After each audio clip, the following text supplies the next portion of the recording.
everyone, welcome to the next episode in our banking CLI application. So in this episode we will implement the account creation / sign up feature. Okay, so in the last episode we prepared our menu manager, which is basically a class where we add our views or logic. Okay, think of it as screens on a mobile app or pages on a web app. So each function here will represent a section of the UI.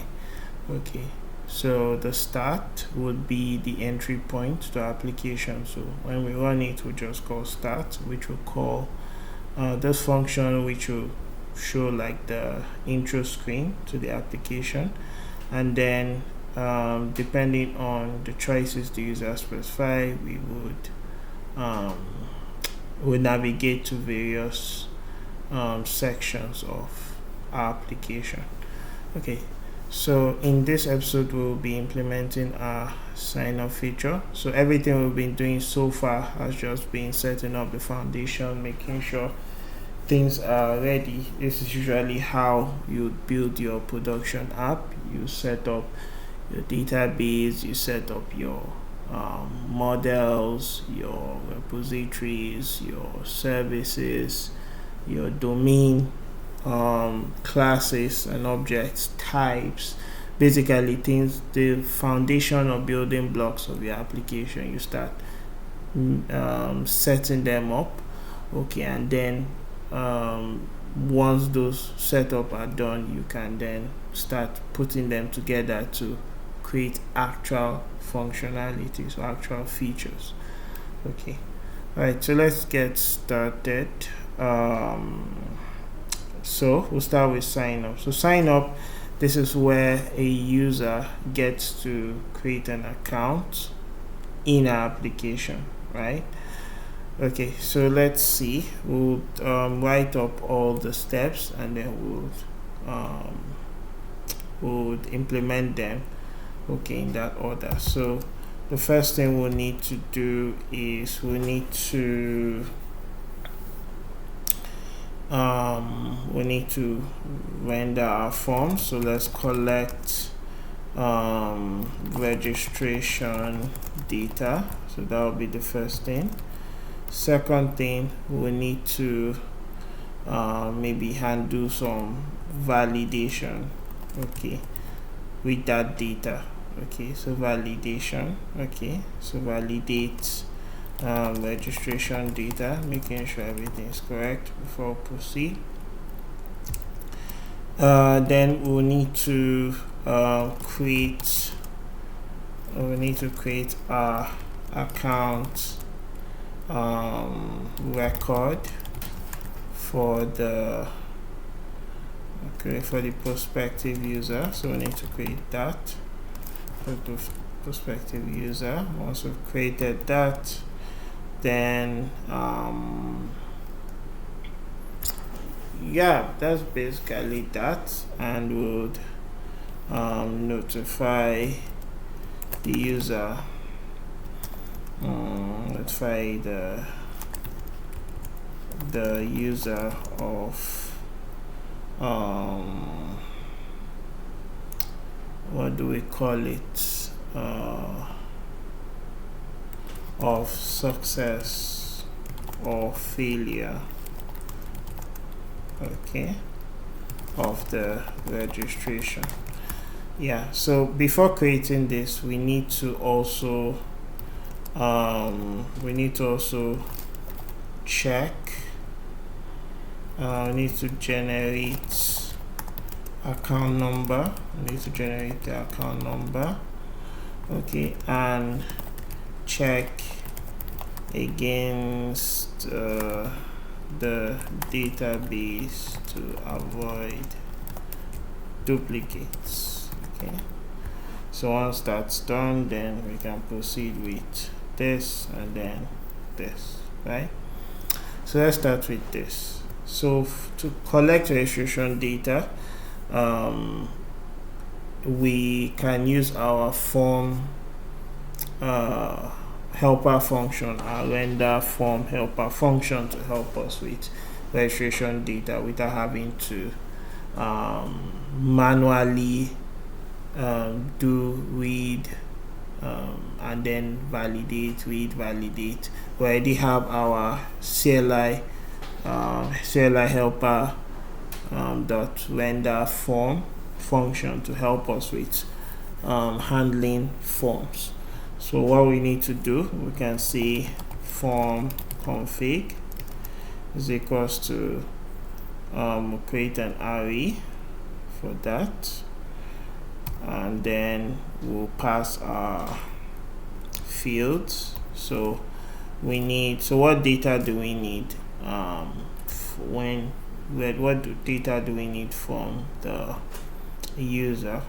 So if you check our entity, we need a username, which we'll just use an email for. We need a password hash, or we need a password rather. Okay, we'll find a way to hash this. We need the full name. Balance, we'll have a way of generating a fixed balance for the user. Okay, and then we'll have let's say account number. Now usually when you open an account, okay, there are accounts that you can open with zero balance, there are some that you have an initial deposit. Okay, so I think we'll specify an initial deposit. Okay, and then an account number, will be asking that from the user. We'll generate that, and then we also want to generate the account number in a way that is unique actually. So we'll find a way to do that, right? Then we have our pin hash. Okay, which by default the user would not have a pin set. They'll have to set it later. Created that and last modify that can be generated by the helper function that will create the record. Okay, so we just need this: password, name, opening balance. That's all the fields we need. So let's do that. So let's say let's start with the full name, right? So say full name, and for each field we have a form field configuration to represent how we want to configure this particular field. Okay, so we'll do new form field config. So this class is over here in case you want to check it out. Okay, it requires a label and an optional required parameter, which by default would be false. Okay, so full name, it's compulsory, the user needs to provide it. So the label will say full name, and then we'll say true because we want to make it compulsory, yes, or required. Then we go for email address, right? Maybe I prefer double quotes, so I'll keep using double quote just to be consistent. So let's say new form field config, call this email address, want to make it required as well. Then we can ask for the password, so that's new form field config. Let's do password, and then let's do true. Then we'll need balance, so minimum opening balance. So let's just call it opening balance, right? And then new form field config, right? So for this we'll do opening balance and then true.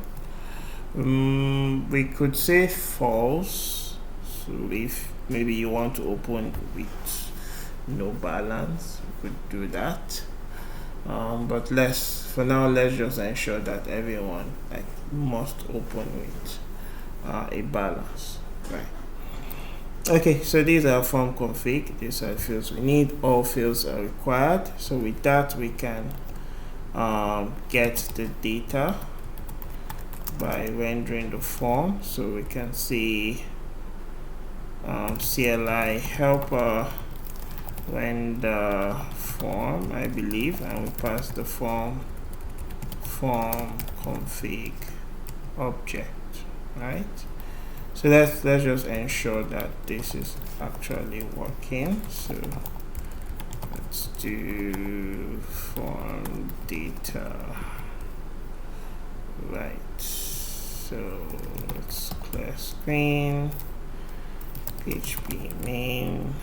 Okay, so let's do sign up. That's for a full name. Okay, so let's put John Smith, email address. Okay, so validation works. So let's do John Smith at gmail.com. Password, let's do meow meow 321, and the opening balance, let's see 9,000, right? So it works. Okay, so now that we have the form data, we need to do some validation. Okay, so first we need to make sure that the full name is let's say it must not be an empty string. Okay, so let's do that validation. So let's validate the data. So here we'll do validate full name. So let's do full name validation. So for full name we'll just do full name equals form, well, let's do it here. So let's just do form data full name, which is the key for that field. So if it's let's check if it's empty, and let's trim it. Okay, it's trimmed by default, so our validation for this works. So it actually does a trim for it. Yeah, so we can be sure that it's not empty, but we need to make sure that the full name has a length of at least 3 characters. I know there are names that can actually be 2, so let's do 2. So let's do string length, and then we'll say if less than or equals to 2, then we'll try an error. We could do, okay, so now this is actually an issue, because as soon as it fails here, we need to go back. We need to have a way of retrieving the data again because it fails. Okay, so we need a more robust validation logic, except if we'll do, let's say we'll put a while, and then if we put a while and it fails, we can't really go back here to retrieve the data. And even if we had to go back, we'll have to retrieve every single data once again. Okay, which is quite stressful. Is there a way we can validate here, like as soon as we are receiving the data, just like we're validating emails? Is there a way we can validate directly here? So we'll explore that. So for now, we'll assume the detail is correct and we'll handle the validation later. Okay, we'll come up with a way of including validation to our form config so that our form would handle that. Okay, so let's do So let's skip the validation. So say to do handle in next episode. Let's just make the feature work. Okay. So the next thing, so here we are assuming the data is valid. Okay, so next thing is to generate an account number. So let's see. So how do we generate this account number? What's our logic for that? Now, most account numbers in Nigeria, most banks have their prefix. Okay, so it can be 3138, it can be 100. So they have prefix, and then they can, from there they can spin up new account numbers. So it could be 10000000001, and then the next account number can be 2, like that. So how do we ensure that we don't have, or how do we keep track of the last account number generated? Okay, so that we could just add one to it and use that as the account number. Very good question. So we'll create a class. We could actually generate random numbers actually, and then just ensure that there are no duplicates. We would explore that route, but I want to do something realistic. Okay, so let's create a, I know we have a lot of helper classes, so let's do that, right? So say account util, let's just call it account util, and this would have a public function, public static function. Let's say generate account number. Okay, so the job of this is to generate an account number.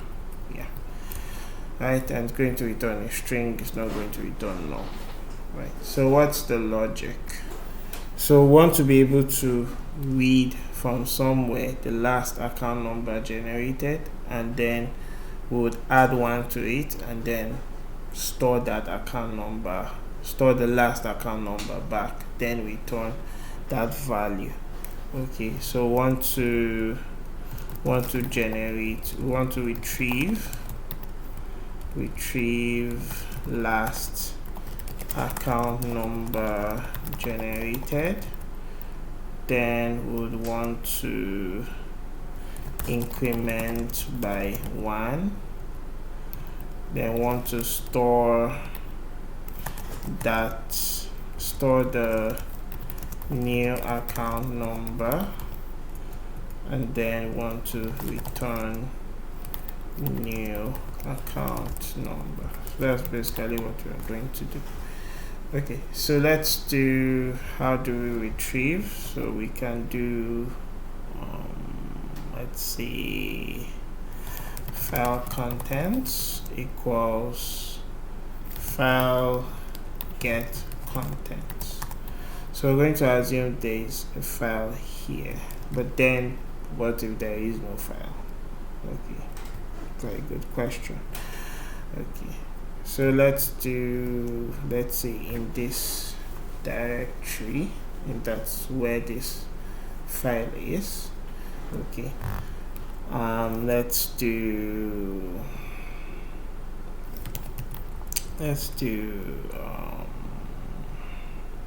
should we use a JSON? Should we use a JSON object? Okay, no, JSON will be a bit complex for now. Okay, let's do file. Okay, let's just call it account, right? We'll call it account.txt, something, account meta.txt, and let's see what happens. So let's see what this function does. Let's do php.net. Let's see, file get contents. Okay, I want to see if it does create a new file if the file isn't there. Okay, read the content into a file. Context, you can have context. Let's see. I could actually use it to read a site as well. I want to know what this true does. Like, what does it do? Okay, include path. Let's create a string. Okay, right to file. Right, let's figure this out, right? So let's do. So right now the file doesn't exist. Let's just var dump what's in there. So var dump file contents. Let's see what we get. And in here, I'm going to comment this out. We're going to do account till let's do get. So I think we called it generate account number, or then we might get an error because this expects us to return a string, so I'll need to catch that. And if we don't return a string, it will error out, so let's just return a blank string here.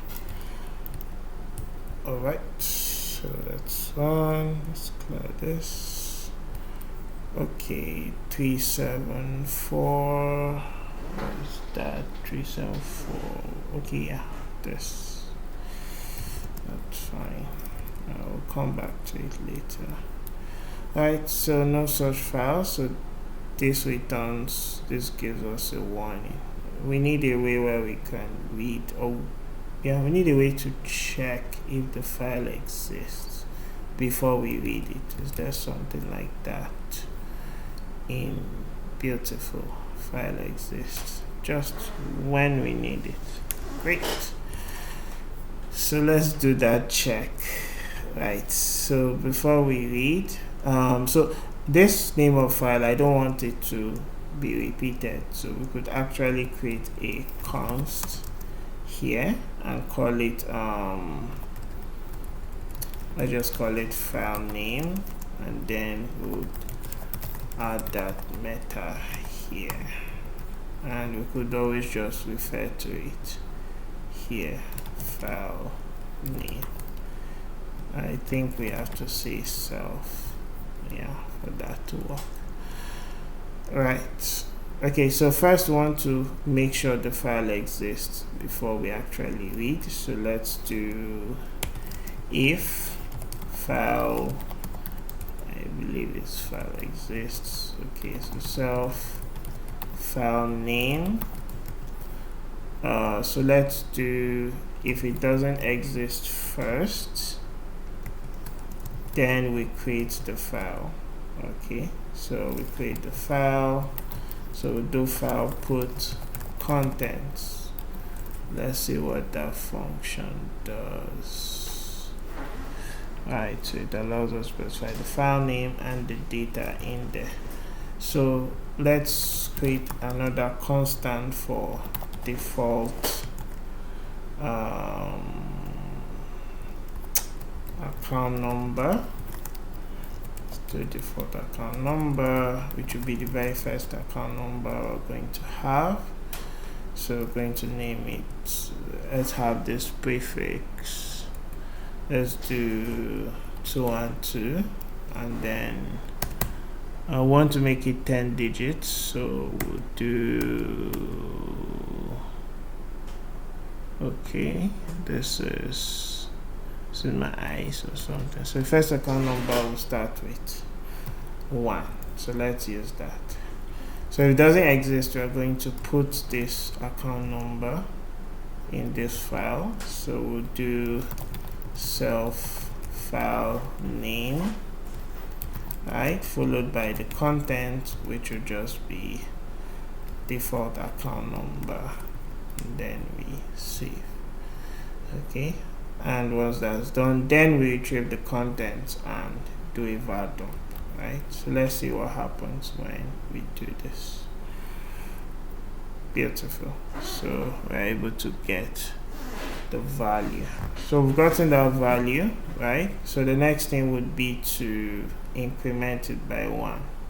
So let's do that. So first we will convert it to a string. So say account. So convert it to an integer rather. So we'll say account number, then I think we'll do is it, no, there's a function specifically for converting to int. I'm not sure if it's just int. I think it's something. There is something. There is a way to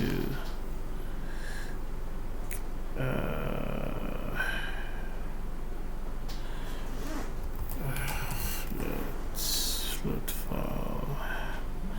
I know they are. Okay, let's do this, right? So let's do let's add this and do a var dump. Okay, sorry, I need to comment this. Okay, we have an int, so it's just okay, so we'll go with that, right?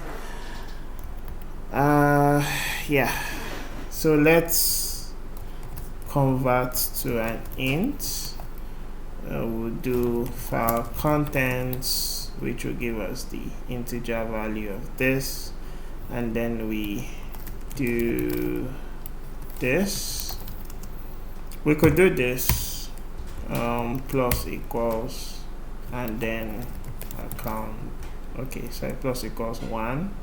Okay, this will add 1 to it, but let's just make it explicit so that it's clear what exactly we are doing.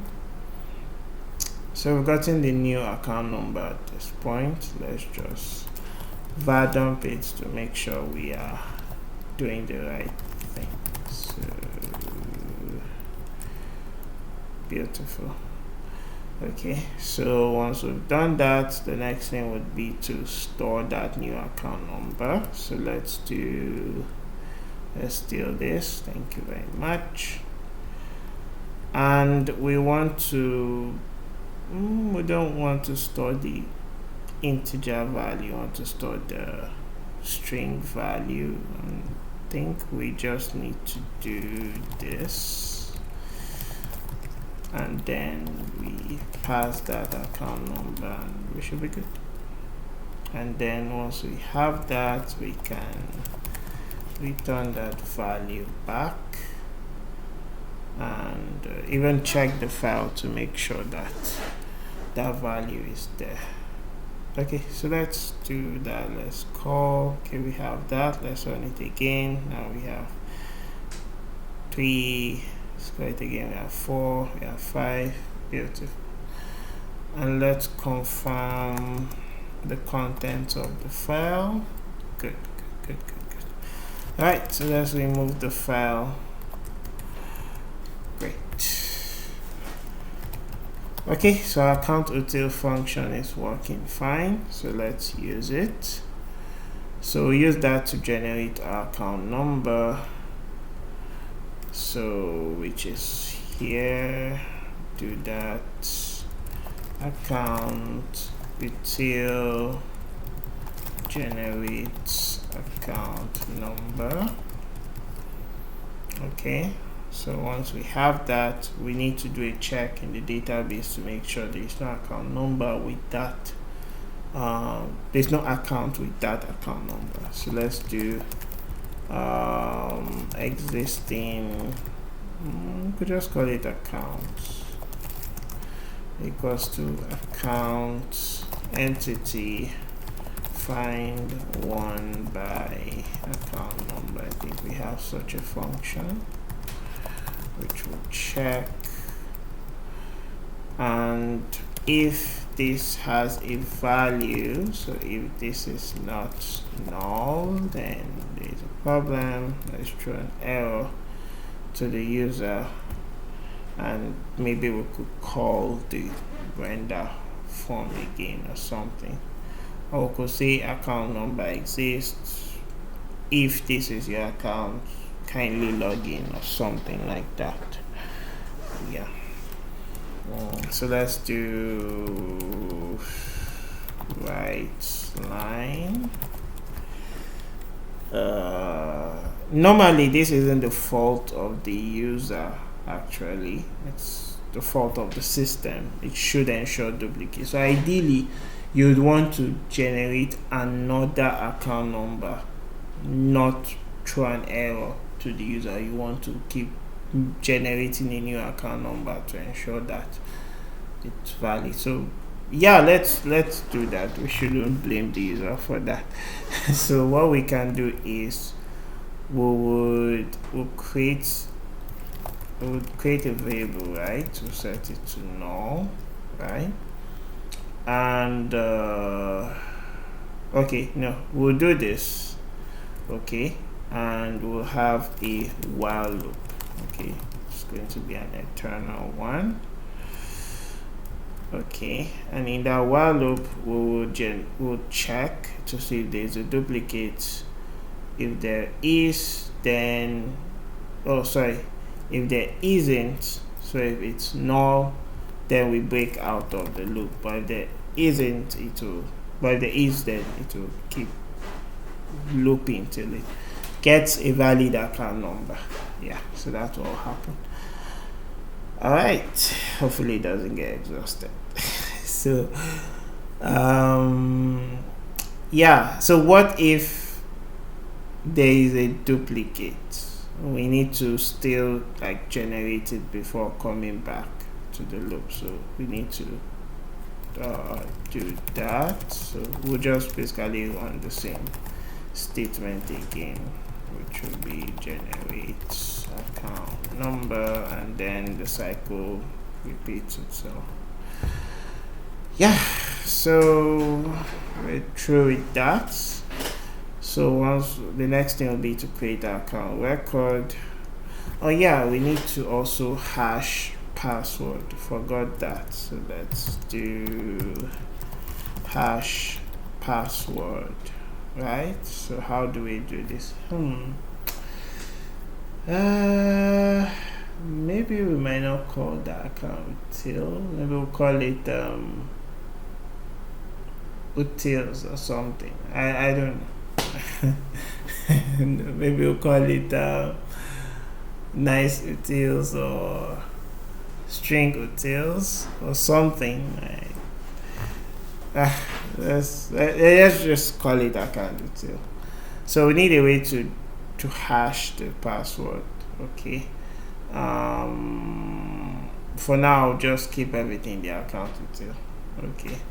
So we'll create a function to handle the hash. So we'll say, so we need a way to hash and validate the hash. So we need a way, so hash would be hashing it, and then we need a way to confirm if the hash is valid. Okay, so there are libraries for that. There is bcrypt, libsodium, other.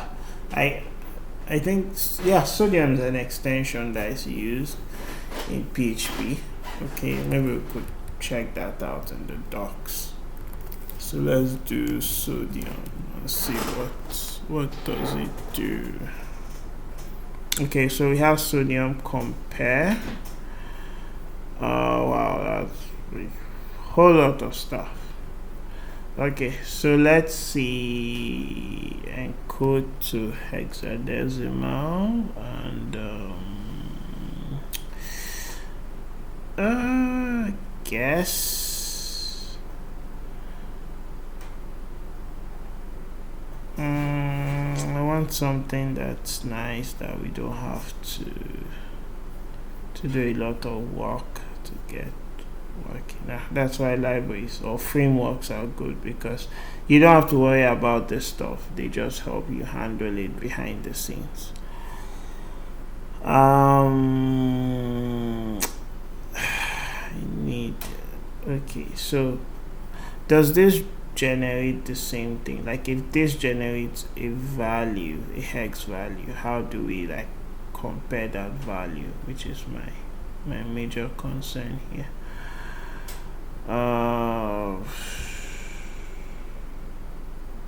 Let's see what this does. Compares to string as if the arbitrary length without. I'm not sure what this does. Well, there is this long lost function, right? Which is it's not lost, but it's not usually used. MD5, yes. So we could use that, though. Yeah, exactly. We are being warned not to use it. It's very, very weak. Okay, there are actually sites that you can just put the hash and get the pin. So there are ways to like put first that. Okay, so yeah, so the idea is, or the best way is to have a salt and then use that. Okay, so there's actually, oh wow, there's a function called, okay, so instead of rehashing and comparing the results.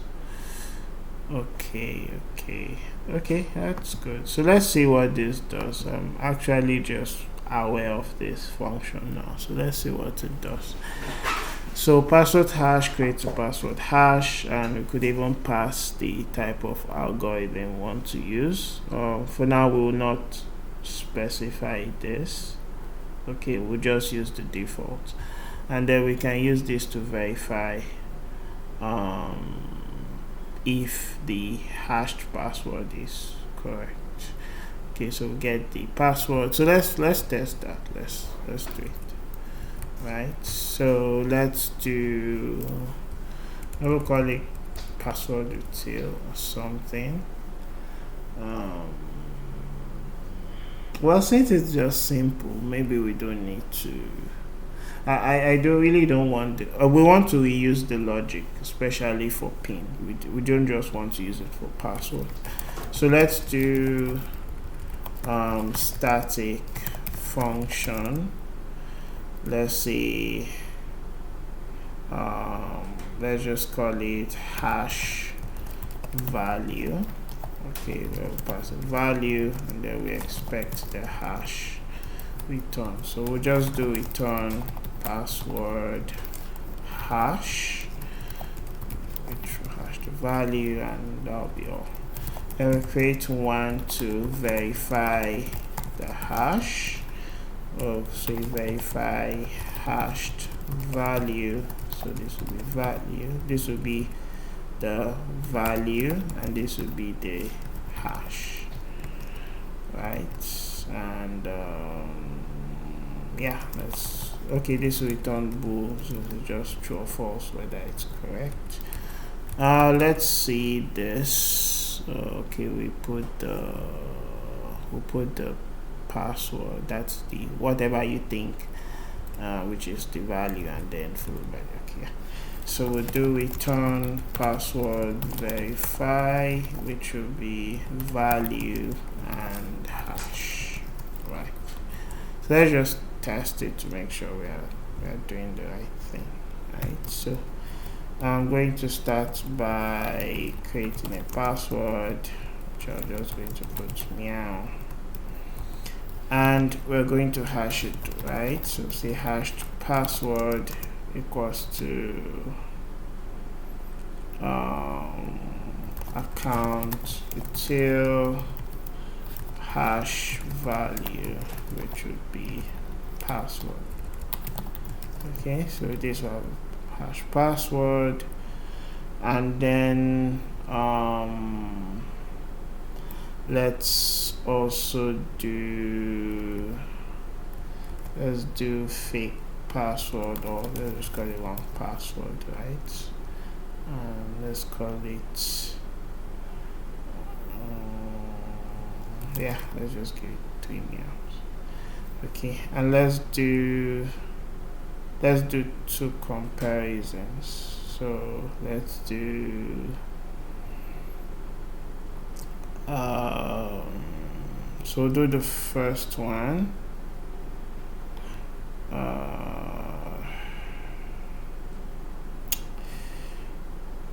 Yeah, it's just comparison. Let's just see what it gives us, right?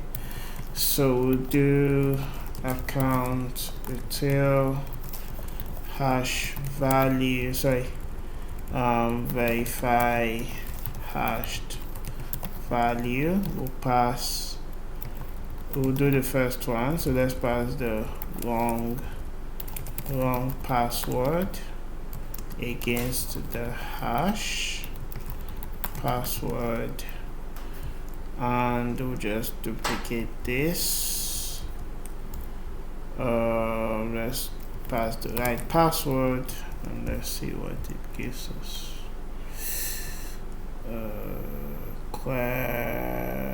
Yeah, okay. 432. What did we go wrong?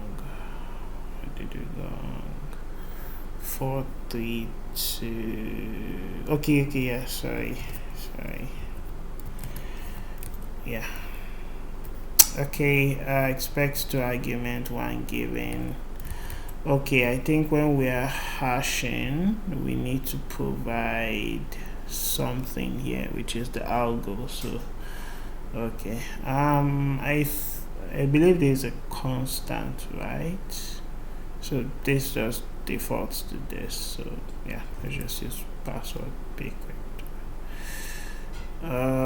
So we do it here. So to say password bcrypt. Let's see if it works this time. Beautiful. So the first one failed because that was the wrong password, and the second one was success because that was the right password. Alright, so with that we have a way of hashing our password. So we'll just do hashed password equals account detail. We'll say hash value, which would be the password user passed. So we'll do form data password, right? Okay, need to end Alright, so with that we can create our account record. So how do we do that? Let's see. When creating an account, what do we need? We have a create function that says username, password, full name, balance. Balance has to be float. Yeah, we need to do validation for balance, but we'll handle that in the next episode. Account number and then pin hash, which we won't be providing for now. So let's go. So let's collect our data. So let's say we have full name, which would be form data. Full name, collect the data that we don't have. Username would be what we got as email address.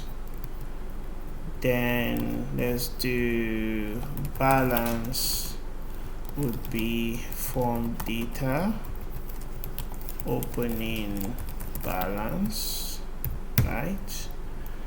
And we're going to make this float. Okay, so that, yeah, because this comes as a string by default.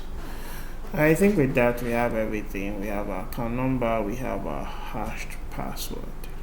Okay, so the next thing would be to create an account. So we'll say account equals account entity create, which is static method, and we're going to use the named argument syntax. So we'll say full name. Now with name argument, it doesn't matter what position the arguments are, as long as you know the name. You can, if you want this first, you can do that. You just need to specify it. But if you don't do the named parameter style, then you have to provide it in that order. Okay, so prefer the name because you're actually clear what you're assigning to it, but anyone that works for it. Okay, so full name, let's store the full name there. Username, let's store our username. I'm not sure if it's called password hash. Is it password hash? Okay, password hash. Okay, right. So password hash, let's put the hashed password. Next thing would be account number, which would be the account number we have above, then our balance, which would be balance, and then for pin, I think it's called pin hash, right? So pin hash, we're just going to make it null because we don't have that value initially. Alright, so with this we should have an account entity, and then if it was created, we notify the user. So if account is not null, so the account is not null, then we will tell the user right line, let's say account creation successful. Yeah, and then we do a bit of sleep, or let's not do sleep, let's do something like press enter to continue or something. Maybe we might need an utility function for that. So let's do CLI helper right line, press enter to continue, which if they do press it, we will take them to, okay, yeah, we need a read line for that, sorry, read line, and then we'll use the value, but let's just hold that. Okay, so press enter, we just, well, use the menu manager or self and just navigate to start. Yeah, but if it's not, then we need to display some kind of error. Okay, normally we might kind of put it in a try catch so that if it fails, we try an exception and then can start again. But if for some reason it didn't work out, then we will just tell the user right line account, let's say creation failed. Okay, please contact administrator or something. Okay, there's too much exclamation. Yeah. So maybe we might, yeah, so I think regardless of outcome, we should still take the user to the start. So in that case, we could just make this, regardless of what outcome, to just take it to the beginning. Yeah. Alright, so let's see if this really works. So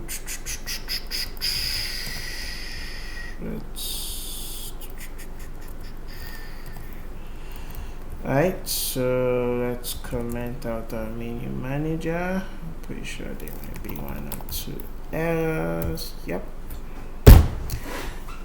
Nothing ever works smoothly. Alright, I kept this out, so this should be in. So Yeah, so let's do sign up, right? So full name, so let's do John Smith. We have some VARDOMs there, which we should remove, both when generating account and also in this form. We'll remove them soon. So let's do meow meow. Opening balance, let's do 9,000, and yeah, account creation success. Okay, ignore this error message. We should have suppressed it. I think I'll have to comment that. So these are the VARDOMs that we need to clear. We haven't implemented login, but let's see, can we have access to my pgadmin? It's not working properly now.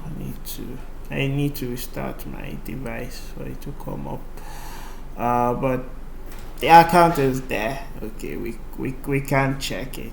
Anyways, let's do the check via the manual method. So let's comment this out and try to track the account for John Smith, right? So say find one by username, I think. So do john.smith@gmail.com, which we would VARDOMP. Yeah, so let's see what that gets us. Beautiful. So we actually have the record stored, and you can see the hash here of the password. Okay, right, so I think we did well in this video. So in the next video we're going to work on our validations, okay, because with the way things are, we can put invalid data and nothing will happen. So find a way to add validations to our form field config so that we can have automatic validations. Yeah, see you guys in the next one.